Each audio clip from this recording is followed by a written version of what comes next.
మా ప్రభుత్వం స్వర్ణాంధ్ర 2047 దిశగా పనులను మొదలుపెట్టింది. ఇందులో భాగంగా పాత విధానాల్లోని లోపాలను సరిచేస్తూ నూతన ఇసుక విధానం, ఎక్సైజ్ విధానం, ఆంధ్రప్రదేశ్ పారిశ్రామిక అభివృద్ధి విధానం లాంటి ఎన్నో విధానాలను తీసుకొచ్చింది. అప్పులు చేయడమే తప్ప అప్పులు తీర్చడాన్ని మరిచిన గత ప్రభుత్వం తప్పుడు విధానాలను సరిచేస్తున్నాం. ప్రభుత్వం కాంట్రాక్టర్లను బ్లాక్ లిస్టులో పెట్టడం చూసాం. కానీ గత పాలకుల విధానాల వల్ల ఆంధ్రప్రదేశ్ ప్రభుత్వాన్నే కాంట్రాక్టర్లు బ్లాక్ లిస్టులో పెట్టి పనులు చేయడానికి ముందుకు రాని పరిస్థితి ఏర్పడింది. ఈ పరిస్థితి నుంచి రాష్ట్రాన్ని తప్పించాం.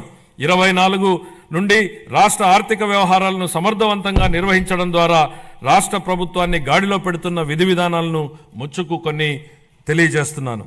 జూన్ 12, 2020 నాటికి ఉన్న 23,556 కోట్ల రూపాయలను, వేల కోట్ల రూపాయల బకాయిలను చెల్లించాం. అధ్యక్ష, గత ప్రభుత్వం 93